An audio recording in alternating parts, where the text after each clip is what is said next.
Hi guys, good evening everyone. Good evening Abhishek. Yes.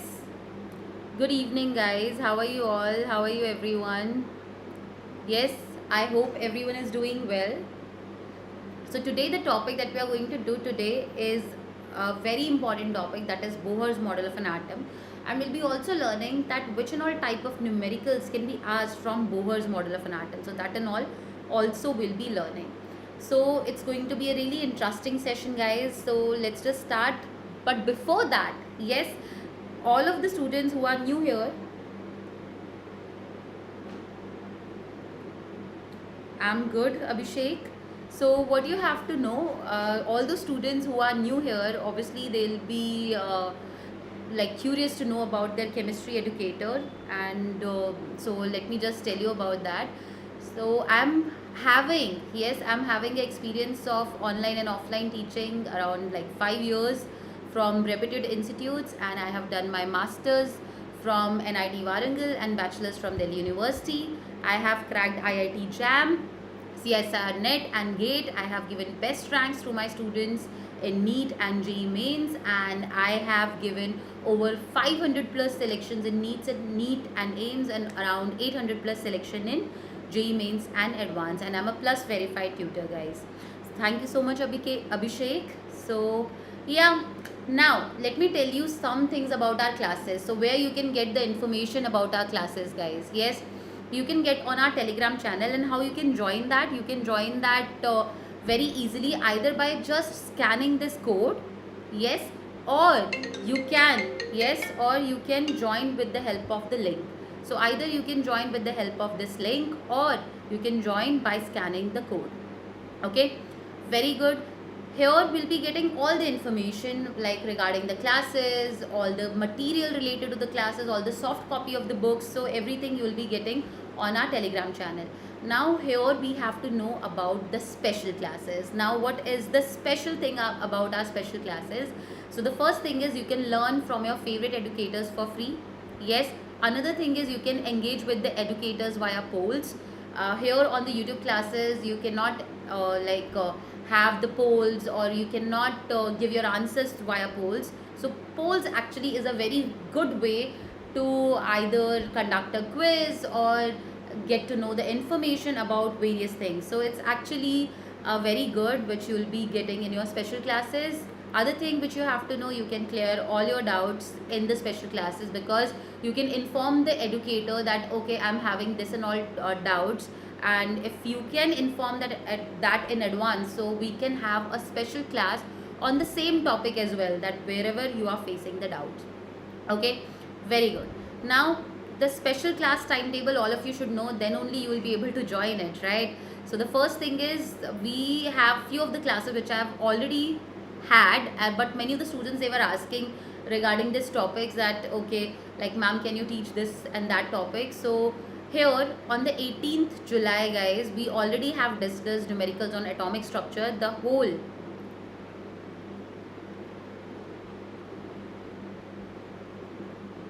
Okay Abhishek, I'll be telling you that. So basically you can go through the electrochemistry, all the topics. Yes, it is there in the series only, which you will be able to go through.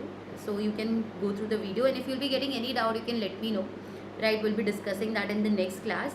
And here the electrochemistry, it is actually for sure in your exam you can expect like 1 to 2 questions for sure from electrochemistry. So a very important topic is still left, which we'll be discussing, that is Nernst equation. So Nernst equation we haven't discussed till now from the electrochemistry. Last class we discussed about electrolytic cell, and we'll be also discussing about electrolysis, some other electrolytes, like how they undergo electrolysis. We'll be doing the numericals on Faraday's law of electrolysis in the next class. So the marks which electrochemistry contains is like, obviously you can relate, you will be getting 2 questions for sure. And I hope you got the information that the syllabus is reduced now. Yes, for the ISC class 12, Abhishek. So electrochemistry is there here, but solid state is removed. Surface chemistry is removed. Your P block elements, which is a very big chapter, that also is removed. Good evening, Rajesh. So here what we have to know that on 18 July, yes, we already discussed the numericals on an atomic structure. So we have discussed many of the numericals which are going to be really important. Then we have also discussed about modern periodic table, all the tips and tricks, all the things which are required for you to answer the questions regarding modern periodic table. So that also we have learned. And 29th July, guys, will be learning. Okay, you are in CBSE board. So good, Abhishek. So because syllabus is almost same only few of the things are different. So if you are going through the ISC board, yes, Abhishek, you can actually do even the tricky questions from the CBSE board. So that's actually very good. Okay. Now talking about the hydrogen bonding, it's a very important topic, guys. You can understand many of the concepts from the inorganic chemistry, from the organic chemistry with the help of hydrogen bonding. So this topic will be doing on 29th July in our special classes. So make sure you all are attending it, because if you will attend this session, you will be able to understand many of the concepts like solubility, many of the concepts like the stability of product, like many of them. So yes, hydrogen bonding is a very important session. So all of you should join on 29th July. Okay, very good. So let me just quickly tell you about Unacademy subscription features also, and then we'll be starting with the topic without wasting the time. So Unacademy subscription has a lot of features, like you can learn live from the comfort of your home. You don't have to step out. You will be getting unlimited access to all the courses, and you will be learning from the top educators of India, guys, on one platform. You don't have to go to different places to study the different topics. So it's very simple. You have to just come on the Unacademy platform and you will be getting everything over here in one bundle. You will be having a regular doubt clearing sessions, exhaustive coverage of syllabus will be done by all of us, and yes, we'll be having a live test series, guys. We'll be getting all the notes regarding the sessions. There will be a complete mentorship and guidance throughout the year, and yes, you will be getting the practice tests as well. So there are so many benefits of it, and Unacademy is celebrating the achievers of ISC class 10. So they have achieved a really good score, guys, and I hope all of you who are there in the session, they also will be getting the good score, yes, in their upcoming exams. So very good. And also not only the score, guys, you will be also getting the conceptual knowledge. You will be getting the clarity about the concept. So that's actually very important. Now let me tell you the last thing, which is the most important thing, that you are getting the 20% off on the Unacademy subscription, Unacademy Plus subscription. So if you will be using my code, which is MRIS10, you will be getting instant 20% discount. Okay, so if you want to take the subscription of our plus course classes, this is the time, guys, because if you will be taking the subscription now, you'll be getting instant 20% discount, and you will be doing a lot of savings. And for more months you are going to take the subscription, more will be the savings. So this is actually very good.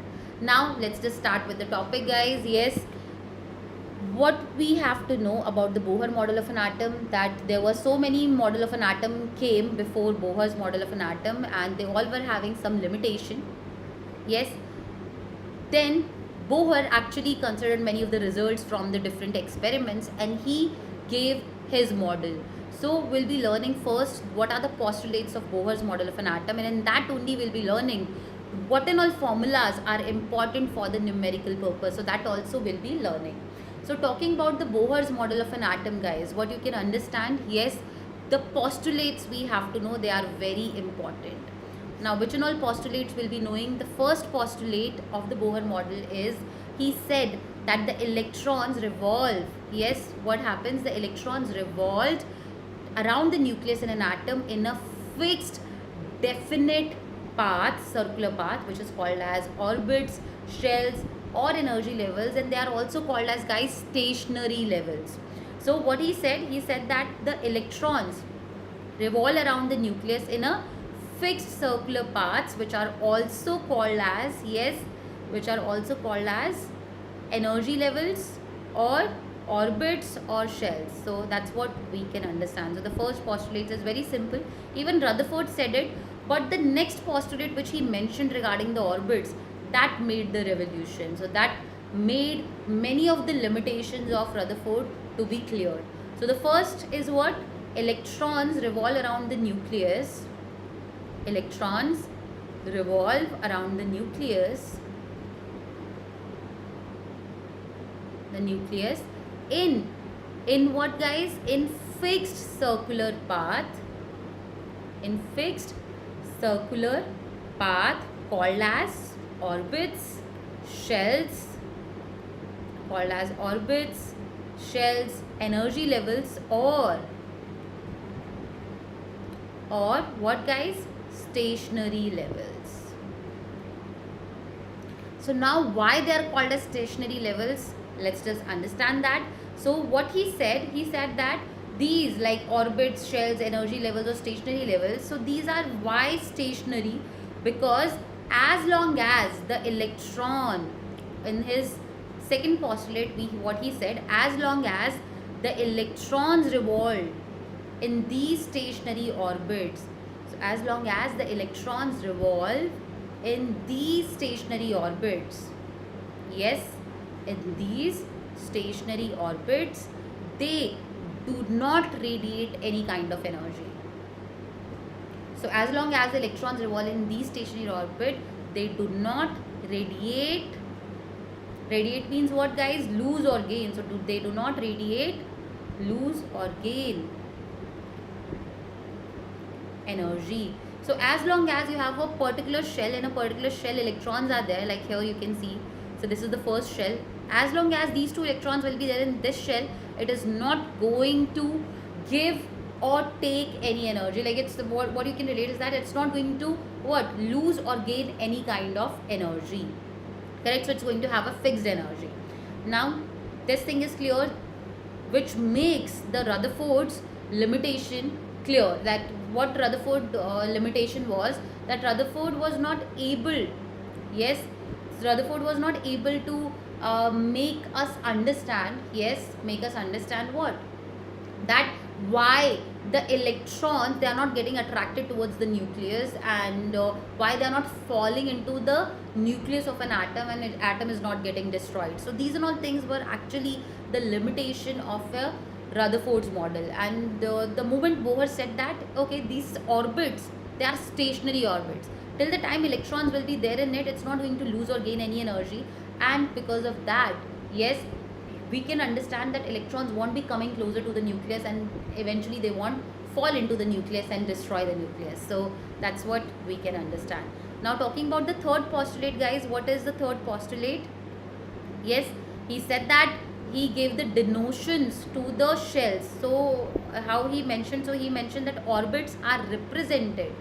What do you have to know? Orbits are represented how? By KLMN. Now tell me everyone, you must have studied from 6th, 7th, 8th, 9th standard that shells like K11 shell, like we discuss about it, right? Yes, Abhishek, Telegram, there is already a group on Telegram. You haven't joined it yet? So I'll be sharing my Telegram channel link, like the Telegram group link. Let me just join. 1 second.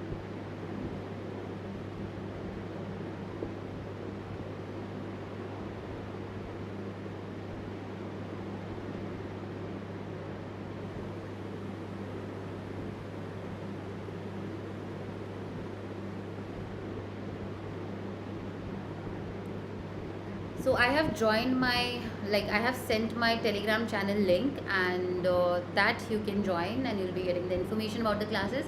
Yes, because what happens is sometimes the timing is different in particular classes. For the YouTube classes, what you can relate, few of the students join for one session, few of the students join for another session, like that it happens. But yeah, like in our plus course classes, most of the students, they are joining. So like what happens, you know, when you have the classes on YouTube, so you can relate that students know that we can see the class even later also. So that's why they take little it for granted and they see the videos later.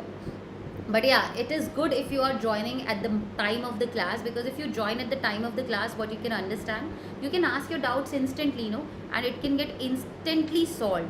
So it's very good if you join at the time of the session. So yes, tell me everyone that orbits are represented by K element shell. Now tell me why Bohr started with the K element. It's not like, right, that K is the favorite letter for Bohr and that's why he started the shells with the name like KLMN, the representation. What do you think?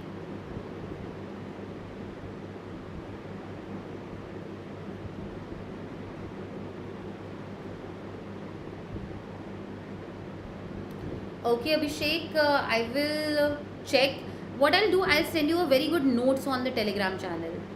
Yes, I'll make sure you just join the Telegram channel. Instead of video, I'll give you a very crisp notes. If you will go through it, you will be easily able to do that. Okay, let's study mole concept and stoichiometry chapter of class 10. Okay, what you can do now, let's study. We have already covered this topic in our some basic concepts of chemistry. So what I'll do, I'll be sharing that link here on the chat and you can go through it. Okay, okay, let's study. So we have already cleared we have already done the concept, mole concept and stoichiometry in our sessions in class 11. So what you have to know, yes, it's very simple. I can share the link of those session here and you can, of class 10. So class 10 and class 11, they are like very similar. In class 11 we have just done in little detail only. Okay, so let's study what you can do, because we have started the concept with the basic only. So if you will be going through that, even the tricky most question from the class 10 you will be able to solve. Okay, so I'll be sharing those link on the chat.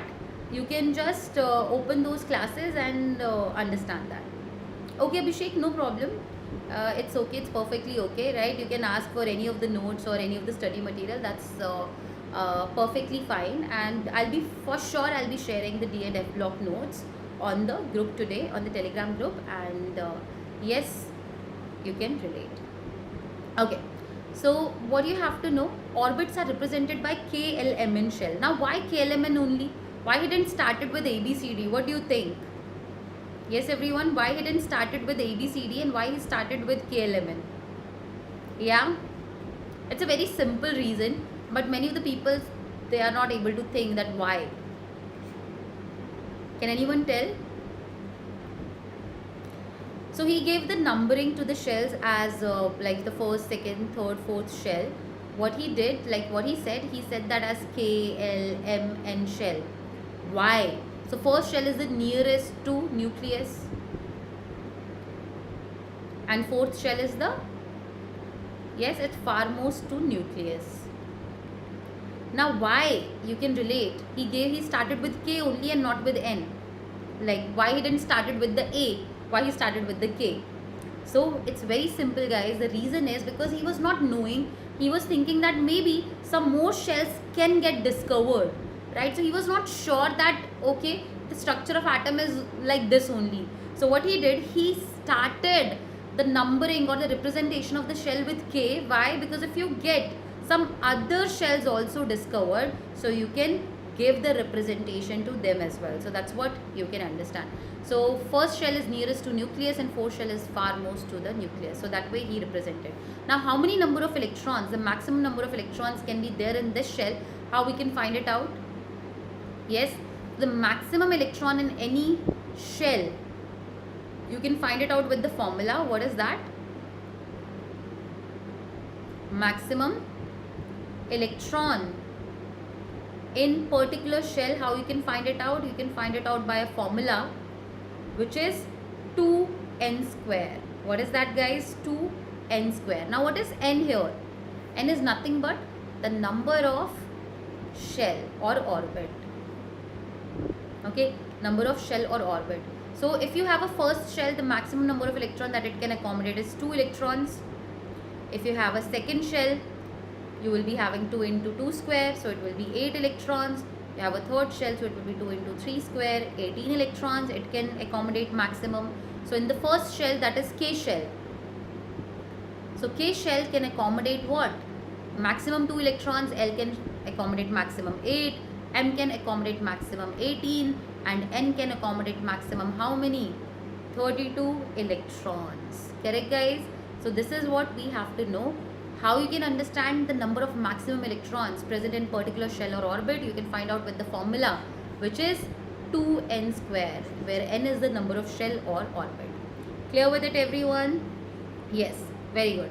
Now talking about the next postulate, what he said that which and all orbits are allowed. Like, why you're saying that only K, L, M in shell orbits, these are allowed and these are having electrons.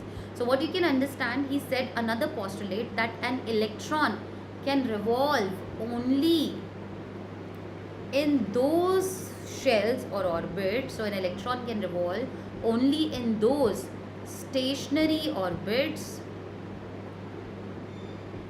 Yes, only in those stationary orbits for which the angular momentum,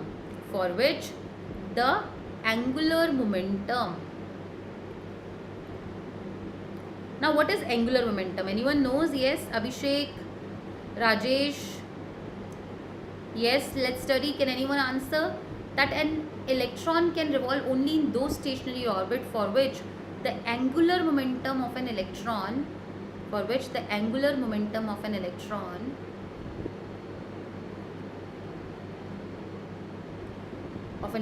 is an integral multiple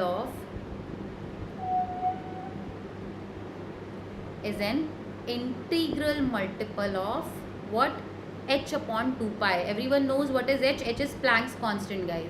So what he said, that an electron can revolve only in those orbits whose angular momentum. So all must be knowing what is momentum. Momentum is nothing but mass into velocity. But what is angular momentum, guys? Angular momentum is, for circular objects you define angular momentum, which is nothing but mass into velocity into radius. So mass, obviously we are talking about over here, so we'll be talking about which object? Electron. So in an orbit electrons are there. Velocity of what? So velocity of electron only, and radius of orbit. So if you will be using that, you will get angular momentum. Now angular momentum, he said that when it is the integral multiple of H upon 2 pi, you will be calling it as what? You will be calling it as, very simple, that for that particular shell, yes, for that particular shell, electrons can be present or electrons can be found in those shells. So an electron can revolve only in those stationary orbits for which the angular momentum of an electron is an integral multiple of H upon 2 pi. What is H here? H is Planck's constant. Can anyone tell what is the value for it? Yes, can anyone tell what is the value for Planck's constant, guys?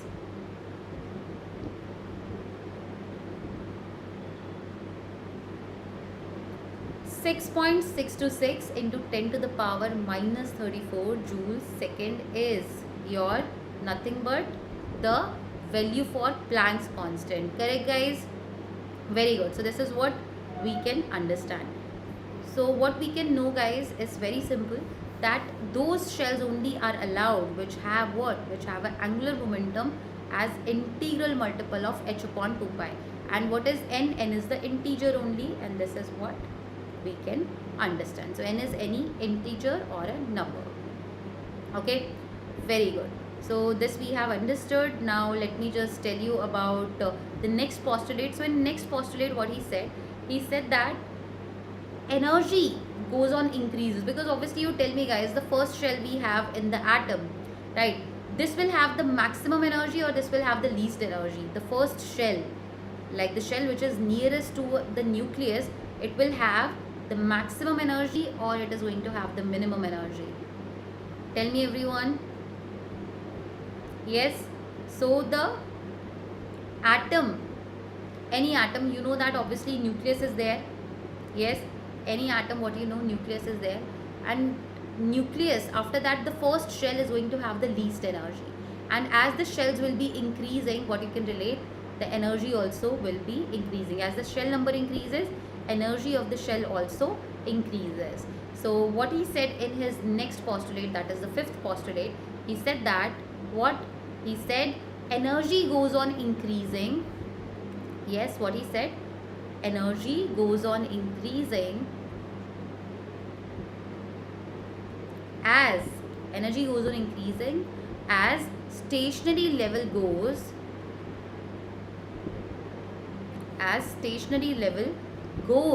far away from the nucleus, as stationary level goes far away from the nucleus, far away from the nucleus. Correct, guys? Very good.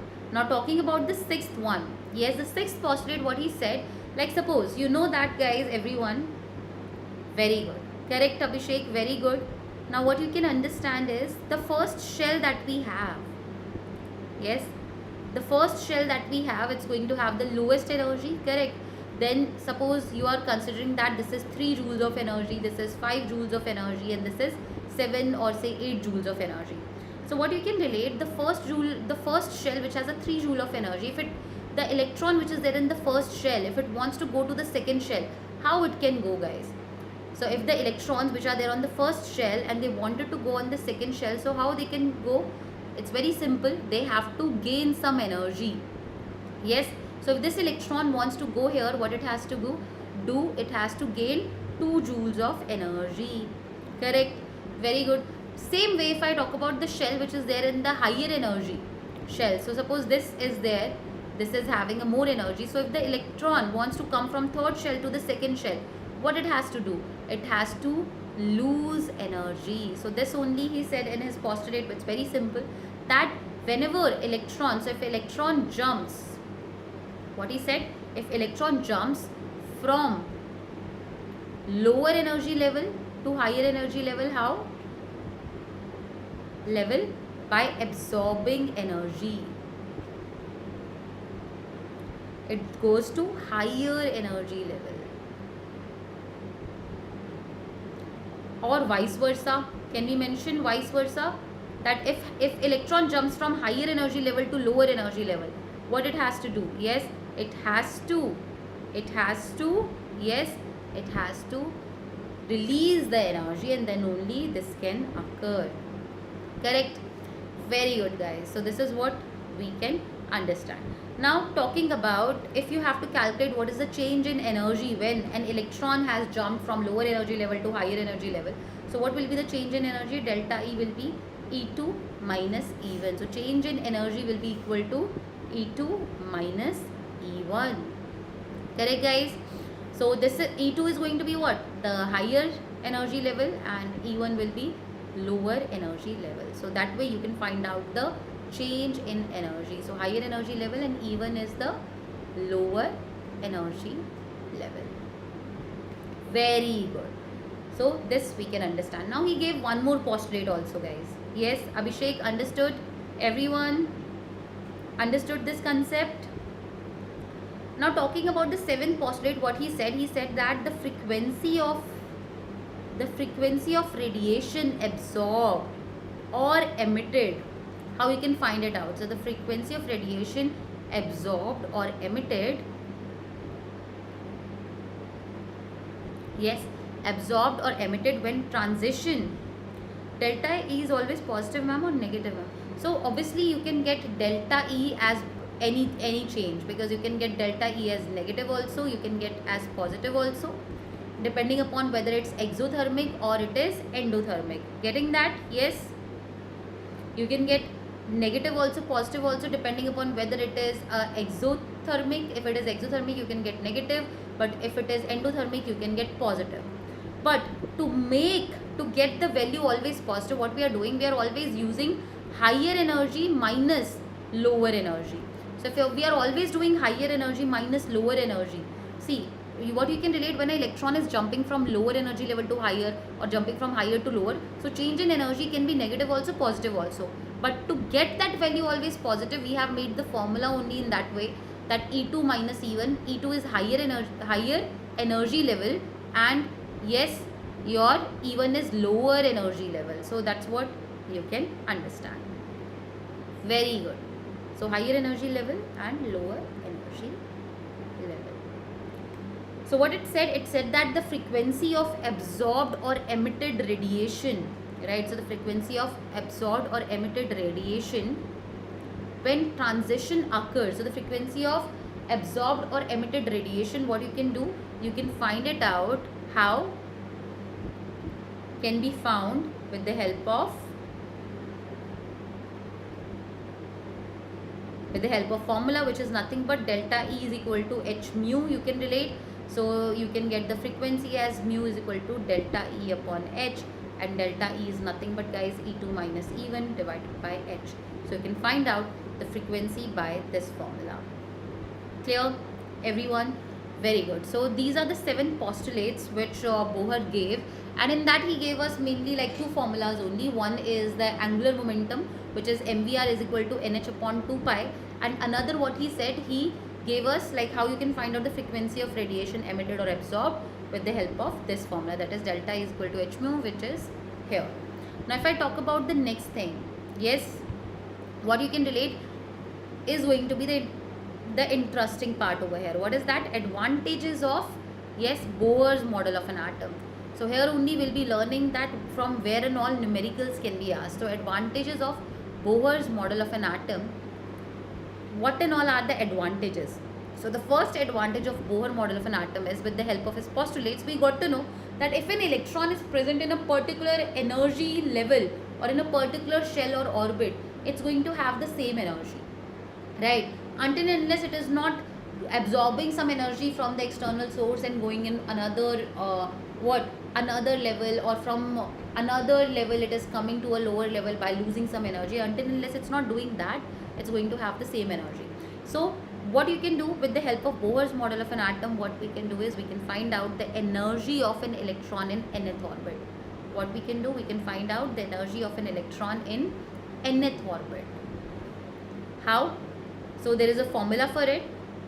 So first of all, how we get the formula? We get with the relation. So energy of any electron in nth orbit, any orbit specifically, you can find out with the formula minus 2 pi square mz square e to the power 4 divided by n square and h square. So guys, no need to get scared by looking at this formula. It's very easy, because obviously see how you get all these relations, guys. So there are many of the scientists, they work upon the different things, like they'll like how we got this formula. So scientists, they were working on that, how energy depends upon mass, how energy depends upon atomic number, how energy depends upon charge, or how it depends upon the number of shells. So like that they were figuring out, and then what they got the different relations, and all those relations they together combined and they got this formula. So here the energy formula which we have, what are the terms over here? So energy of an electron in nth orbit is En. How we can find it out? So En is equal to this formula. Now what is m over here? M is nothing but it is the mass of electron. What is m? M is mass of electron, and what is the value for it, guys? It is 9.1 into 10 to the power minus 31 kg. 9.1 into 10 to the power minus 31 kg is the mass of electron. Then what is Z? Z is the atomic number for whatever atom you are talking about. Z is the atomic number. Now for hydrogen atom, like atomic number is 1, like that you can relate. For helium it is going to be 2, for lithium it is going to be 3, and that way you can understand. What is E? E is the charge on electron. So what is the charge on electron, everyone? What is the charge on electron? It's very simple.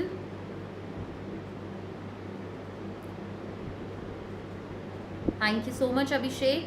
So yes, you are in 12th standard, but you can like if you're targeting any competitive exams, say JEE Mains and NEET, right, or say CUET, so what you have to do, you have to revise even your 11th standard concepts too. So make sure what you are doing, you are going through even the 11th standard classes also, because by that you can get all the topics revised easily. You don't have to put more stress on that. So energy of an electron in nth orbit, we know what is E. E is charge on electron, which is 1.6 into 10 to the power minus 19 coulomb. Very good. H we know, H is Planck's constant, whose value also we know, that is 6.626 into 10 to the power minus 34 joules second. And then you have what? You have the N. N is the number of orbit. N is what, guys? N is the number of orbit.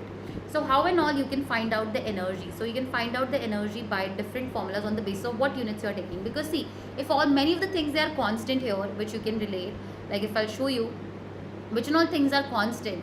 So you have like M is going to be constant, E is going to be constant, Planck's constant value is fixed only, pi value is fixed, so everything is fixed, so why not put it and get some simplified version of it, right? So if we'll get a simplified version of it, we can use in the many of the calculations, and it is going to make our calculation easy only. We don't have to put it again and again. If they are fixed value, we can just put it and get the answer. So if you have to calculate the energy of nth orbit, yes, energy of an electron in nth orbit, how you can find it out? You can find out with the formula, that is En is equal to, yes, minus 2.18. What is that? Minus 2.18 into 10 to the power minus 18 z square by n square. But remember, here unit is going to play a very important role, that what unit you are talking about. So if you are taking joule per atom, you can use this formula, that is En is equal to minus 2.18 into 10 to the power minus 18 z square by n square. So that we can understand. Very good. So your energy is inversely proportional to n square. Correct. Absolutely correct, Abhishek. That if the energy level is going to increase, the energy, because it's a negative, right? Here negative value is there. So if energy, it decreases if the number of shell increases, or like that you can relate. So it's a negative value, so you will be getting the opposite answer. Okay, very good. Now if I talk about the second one, yes, the second, what you can relate, the energy. Here for the energy only you can find it out, but in a different unit. Sometimes they ask you to calculate an electron volt, guys. So if you want to be knowing the formula, you will be converting there and you will be wasting a lot of time in the exam. So if I will suggest that you should learn this formula only for different units, because many of the times they ask the question regarding the energy in different units. So energy of the nth, yes, shell, energy of an electron in nth shell, you can find it on joule per atom by using this formula. An electron volt atom per atom, yes, what you can find it out, you can find it out with this formula. Or if you have to find out the energy of the shell, yes, in kilojoule per mole, so how you can use this formula, that is minus 1312 z square by n square, and the unit will be kilojoule per mole. The unit will be kilojoule per mole. Okay guys, so it's very simple. What you have to know here, that depending upon the different units they are asking you in the question, you can utilize the formula very easily. I have simplified here all the formulas which can be utilized in the different questions, because many of the students, they feel difficulty at that moment only if you have to change in the unit. So if you'll be knowing all the formulas already, it's going to be very easy, and directly you can just put it and get the answer. One more formula is there, if sometimes they ask you kilocalorie per mole also. So you can find out the energy how? By the formula minus 314 z square by n square kilocalorie per mole. So this is also one of the formula which you can utilize depending upon what unit they are asking you to calculate energy. Very good. So this was the first advantage of your Bohr's model of an atom, that it helps us to find out the energy of an electron in any orbit. So with the first orbit, you can find out second, third, fourth, fifth, to n number, you can find it out. Now talking about the next advantage is what? The next thing which it helps us is you can find out the radius of an orbit. You can find out the radius of an orbit. So radius of an orbit, how you can find it out, that also, yes, 4 formulas are there for En, Abhishek. So by all these 4 formulas, like you won't get any other question related to energy other than this formulas. So if all these 4 formulas you know, you're sorted. You can find out energy of like any orbit in any unit. So it's very simple. Now radius of an orbit, how you can find it out? So r is equal to, the formula is there. So you guys don't have to know any of the derivation of these formulas, guys, because it's not going to be asked anywhere. What they do is they ask you the numericals, and for numericals we for sure require the formulas. So formulas are important, but their derivations are not important. In any exam they won't be asking it, because how you get this derivation is with like how you get these formulas is with a lot of derivation and lot of conclusions and observations through the experiments, which is not required. So r is equal to 0.529 into n square by z, and this formula is there in the unit angstrom. So can anyone tell 1 angstrom is equal to how much in meters? Yes, 1 angstrom is equal to how much in meters? Tell me guys. That is 10 to the power minus 10 meter. Correct? 10 to the power minus 10 meter. picometer. Very good. And same if I have to get in the picometer, because 1 picometer is, yes, 1 picometer is equal to 10 to the power minus 12 of meter. So what you can relate, your radius will be 0.529. Instead of 0.529, you will be having 52.9 in the formula. So what you will be getting, you will be getting 52.9, yes, into n square by z picometer. Also you can utilize depending upon the unit. So radius of an orbit also you can easily calculate it, guys. So this is another application. Now the third application, so if you will be noting down all these formulas, no, Bohr model, many of the question you can directly solve it. Now third application is what? It also helped us to find out the velocity of an electron. What it helped? It helped us to find out the velocity of an electron in an orbit. So in a particular orbit, what is the velocity of that electron, that you can find it out. Very good, Abhishek. So how you can find it out? It's very simple. So it's not 1 angstrom. 1 picometer is equal to 10 to the power okay, you mentioned centimeter. Correct. Good.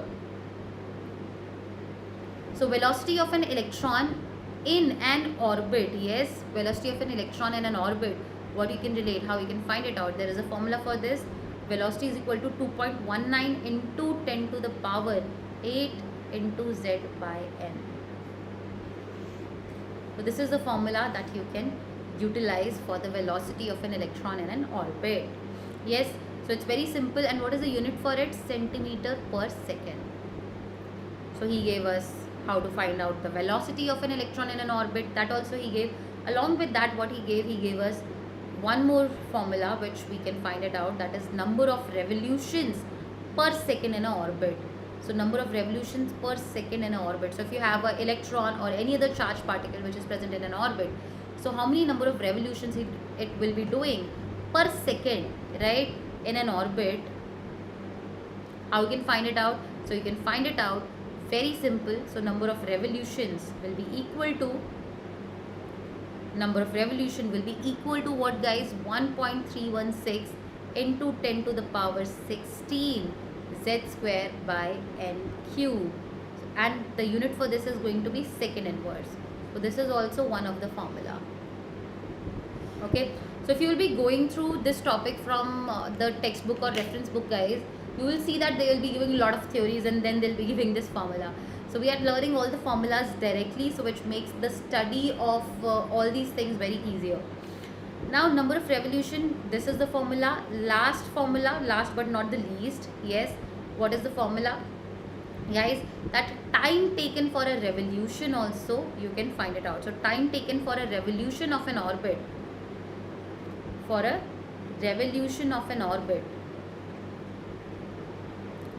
how you can do that, how you can find it out? You can find it out with the formula T is equal to 2 pi r divided by v. What is r here, guys? R is the radius of an orbit, v is the velocity. Correct, guys? Very good. And t is obviously the time taken which we are finding it out. So all these formulas are very, very important if you want to attempt any question from the Bohr model of an atom.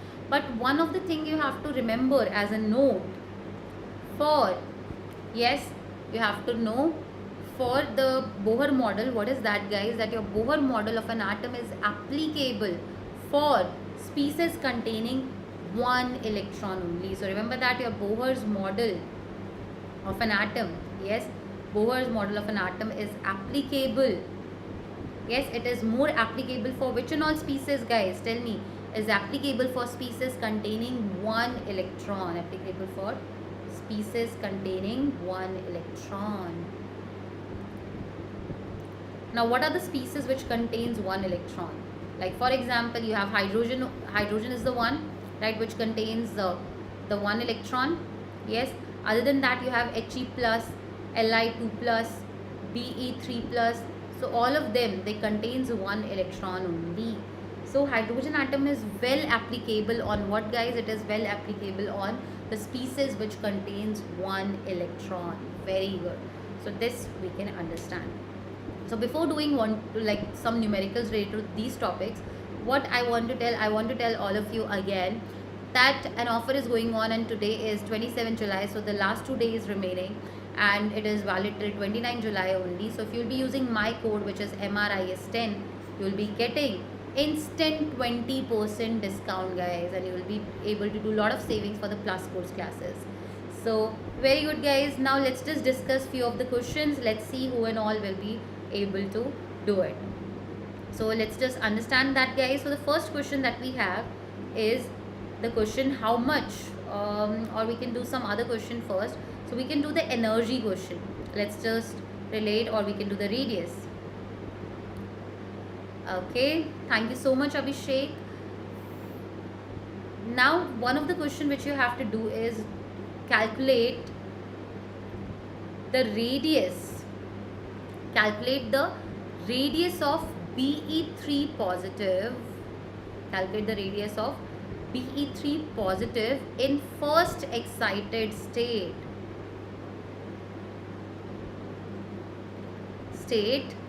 Yes, of calculate the radius of B3 positive in first excited state of hydrogen atom.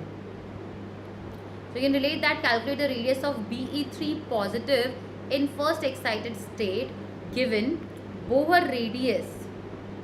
What is that?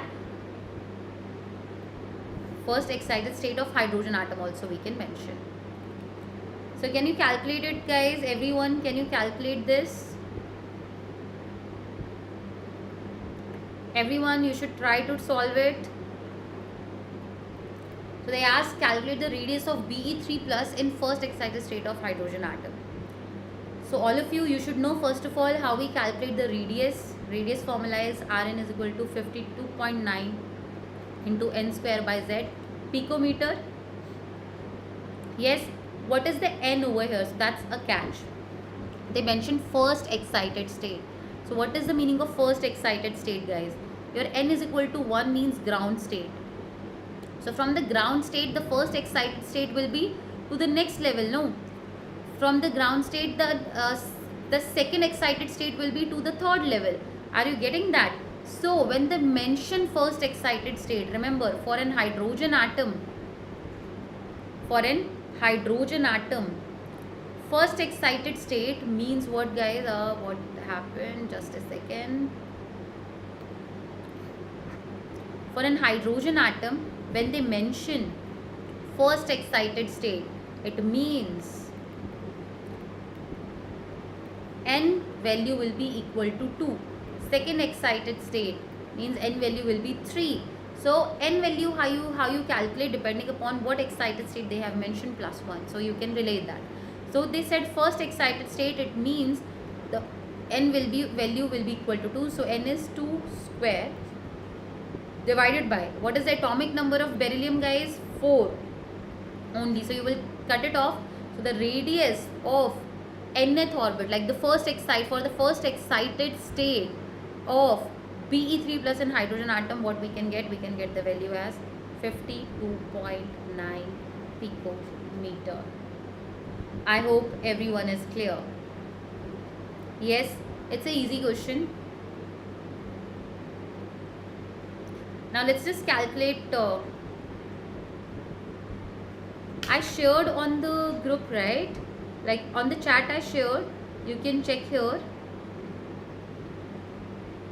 1 second. I'll be sharing it again.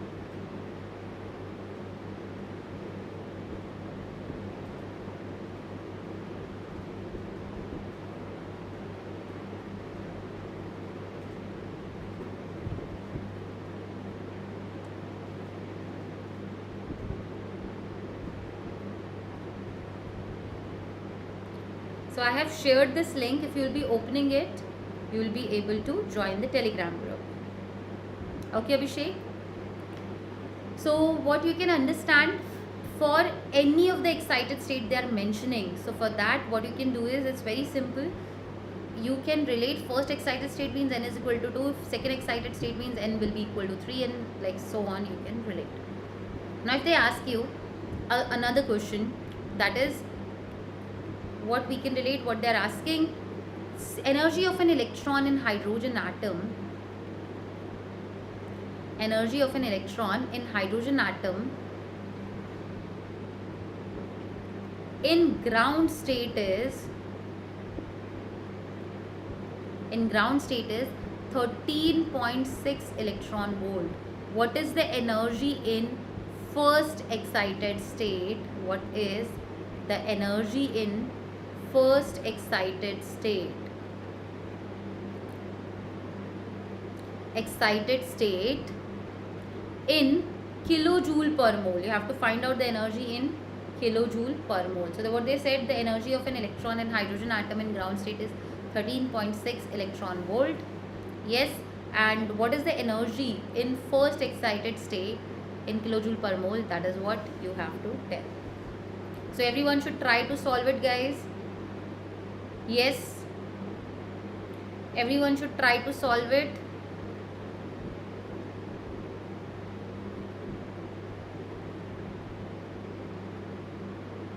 So I'm giving 30 seconds. Think how you can solve it, everyone.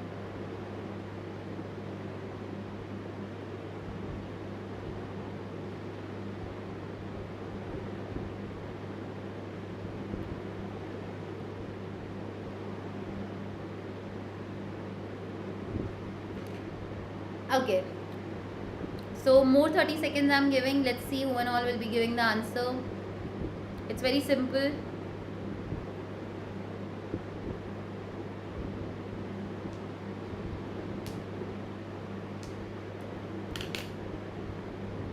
So one of the way by which you can do it to get in direct kilojoule per mole, you can use the formula which we have learned in the kilojoule per mole.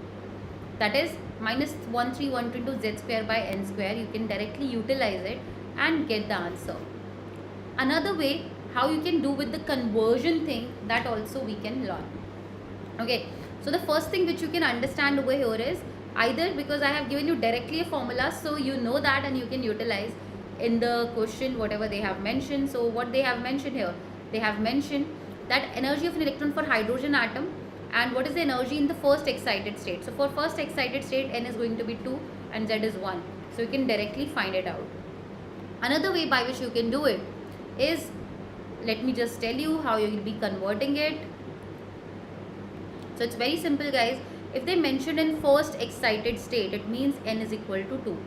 So in first excited state, it means what, guys? N is equal to 2 for it. Okay. Now, how you'll be solving the formula in electron volts? 30 minus 13.6 into, yes, z square by n square, which is 2 square.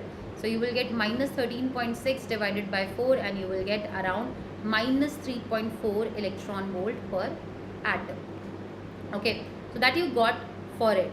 Now, this you have got the energy. If you have to convert it into joules, how you will do that? So 1 electron volt, how you can convert it? You have to multiply to the electron charge. So minus 3.4 into 1.6 into 10 to the power minus 19, you will get joule per atom. And if you want to get in per mole, because you can relate that 1 mole contains how many number of atoms? Avogadro number. So you can multiply with the Avogadro number also and you can get the value. In what? Now you will get in kilojoule per mole the energy, because they have given atom, right? You will be getting the value as atom, but you know that 1 mole has how many atoms? 6.02 into 10 to the power 23, and that's what we can relate. You can solve it by this way, or we have learned the formulas directly, so you can utilize in that also and you can get it. So this is what we have done, guys, and let me just quickly summarize what and all things we did today. So more of the numericals we'll be doing in the next session. So when we'll be meeting in the next session, we'll be discussing little more of the numericals. Now what you can do, you can try any of the from any of the source, any of the book, the numericals from Bohr's model of an atom, and you will be able to do it. So what and all things we have done, basically we discussed the postulates of Bohr model of an atom, around 7 postulates we discussed. We also discussed the advantages of Bohr model of an atom. So we discussed 5 important formulas, like 5 important formulas, as in for energy we discussed in different units we discussed. So that I'm not considering, I'm considering what are the 5 main things you can find it out. You can find it out like the time, you can find it out the velocity of an electron, number of revolution per second. Hi Modhupali. So that is there, and you can find it out how to find out the radius of an orbit, energy. So all those things what we have done, we have learned. In chat you have shared the link, ma'am, but no link is in the group, ma'am. Like I have shared that link with you. You are not able to join the group with the help of that link, Abhishek?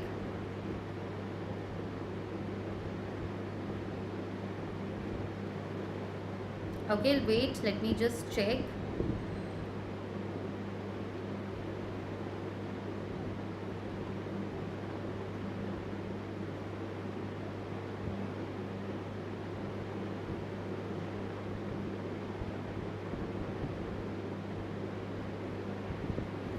Okay, I'll be sharing you the QR code as well. You can check with that, I guess. But that cannot be shared here. If I'll be showing you the QR code on screen, you will be able to scan it, Abhishek? Yes, if you're not able to join with the link, can you join it with the scan code? Okay, link is not appearing in the chat. Like I'm sending it actually, but okay, 1 second.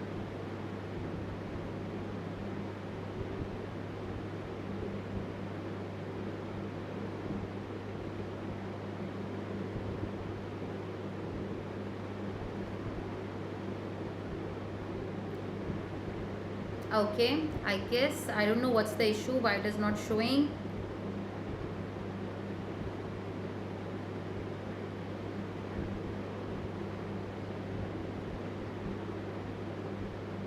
Okay, Abhishek, you can share your Gmail ID. I'll be sharing you the link over there. Okay, if you're not able to join.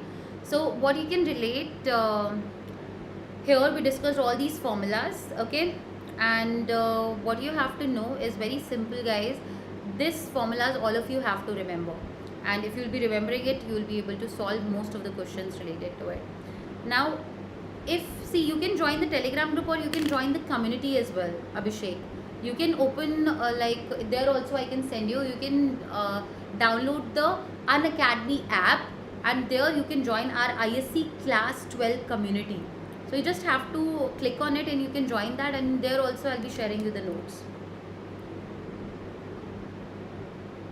Okay, very good. So let me give you some information about the classes, guys. So what you have to know here, that which and all batches are going on right now. So here on the special classes, obviously we are discussing the topics on the YouTube, but we have a fully fledged batches which are going on, in which we are doing all of, yes, in which we are doing all of the syllabus in a continuity, and along with all the practice sheets and all the DRS and everything is happening in that.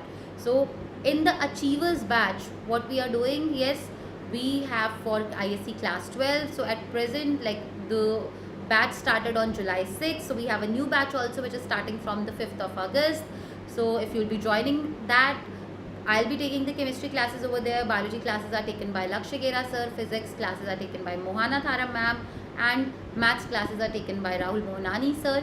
Talking about for ISC class 11, Brahmastra batch is going on, and all the same teachers are taking the classes over there. If you are a class 11 student, yes, if you are a class 11 student, what you have to know, if you will be enrolling for the class 11 subscription, you will be getting class 12 subscription absolutely free. Thank you so much, Abhishek, and it was really good. You were there on the session, and I hope I was able to clear all of your doubts. So very good. Now let's just, thank you so much, Abhishek. So happy to listen from you. Now if I talk about, yes, the offer which is going on for ISC class 12 and 11, guys, which is valid till 29, if you will be using my code, which is MRIS10, you will be getting instant 20% discount. So this is the time if you want to take the plus subscription. Let me introduce you to our community as well. So Abhishek, you can join that. So you can join our community on the Unacademy app. So you will be never missing any update from your favorite educator. You will be getting the session notes and practice material. You can share your feedback also directly with the educators via poll. So that and all you can share. So yes guys, this is what we have done in today's session. Make sure you are revising it, and if you get any doubts, do let me know in the next session. So okay guys, we'll be meeting in the next session then. Thank you all of you. Bye bye. And yes, make sure you are subscribing the channel for more good content like this. And yes, you can like, share and subscribe, as well as you can press the bell icon for notification. So thank you all of you. Bye bye. Thank you Abhishek, thank you Madhubali, everyone, thank you Rajesh. Yes, bye everyone.